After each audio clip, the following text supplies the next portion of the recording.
The first Philippine Commission, Scarman Commission, sent to the Philippines in 1886 from left to right, Jacob Scarman, Admiral George Anyways, Charles Dendy, and Painter. On March 16, 1900, President McKinley appointed by Soviet during the Second Philippine Expedition known as the TAF Commission headed by Judge William H. Taft with Dr. Quincy War Sister, Dr. Luke Wright, Mr. Henry C. and Brooke Bernard Moses.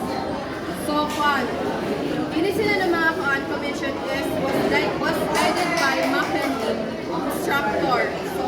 To become the Magna Carta of the Philippines, clearly stated and the instructor was the government being established in the Philippines. So, nanin sila din sa Philippines kay para sa peace and prosperity of the people of the Philippines. So, ini sila ng mga tao is nag-serve na sila as the kanang kuwan sila sa peace sa Philippines, then sa mga kanang kuwan bitaw kung kasi mga kanapan din sa Philippines. So, pinis sila ng mga tao is noon sila nagdala sila sa Philippines.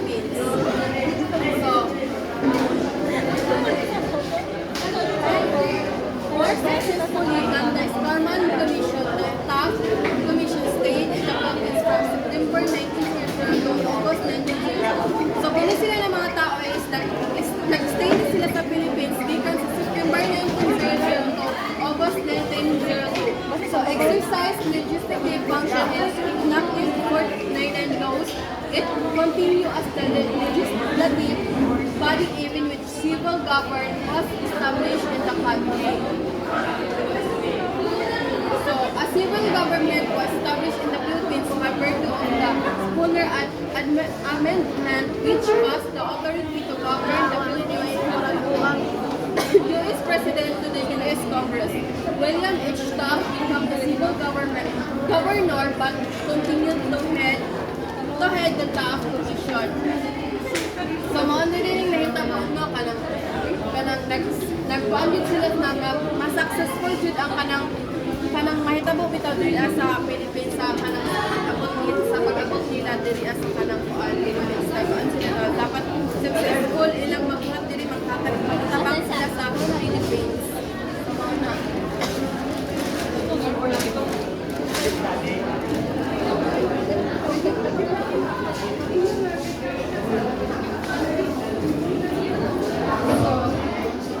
First, we have mag-topic about kay William H. Taft. Noon sa yung natabang diri sa Philippines. So, William H. Taft arrival in the Philippines as a civil governor. Pag-abot niya diri as kuan siya, ang status is kanang civil governor. So, despite this, however, the Filipinos' strong desire to be free was extinguished. He used the press and the stage to express their ardent desire for freedom. Thus, the American authorized tightened the censorship for the press and the stage. So, kung pabot niya din sa Philippines, iyang gusto ko ato is kanang freedom bitaw sa mga tao din sa Pilipinas. Mo na yung gusto ipatupad. So,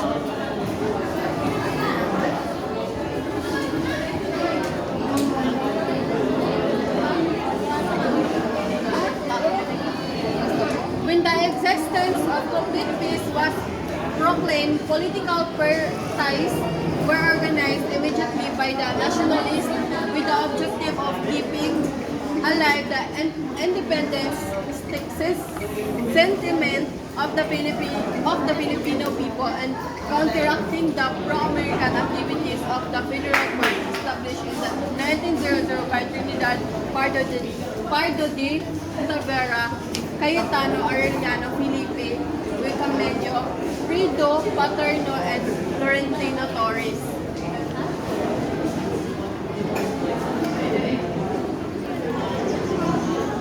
So, two national political parties emerged, the Partido Independentista or Immediate Independence Party under the radical nationalistic composed of Mercado Arditico na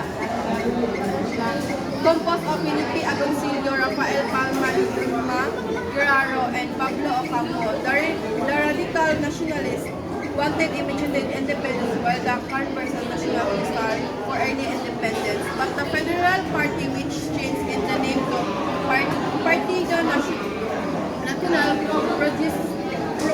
Progresista, was well organized, seeing the possibility of defeat if they would not join as a party radical. So, yun sila ng mga tao is kanang nag-merge bitaw sila na mag-one sila na sila kanang mag-merge sila kanang parties nila sila yung kanang buhaton diri sa Philippines. So, mao na.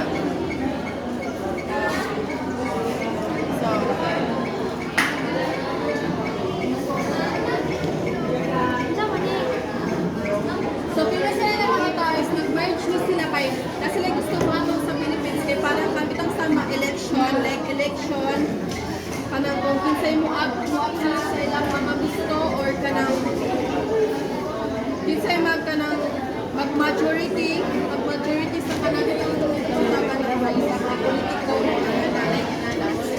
so sila ng mga tao so kinsa man sila naghan oy kini sila Manuel L. Quezon kaya lang si kumuha nino mga balitaan din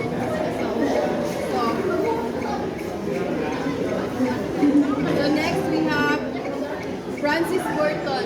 Francis Burton Harrison, a Democrat, was appointed Governor General of the Philippines by President Woodrow Wilson. So, pinis si Francis Burton is ano siya kanang Democrat, kana siyang Governor siya din, General sa kanibitang Philippines by President Woodrow Wilson. So, in 1912, Francis Burton Harrison became the new governor. So, paandam, bago to sa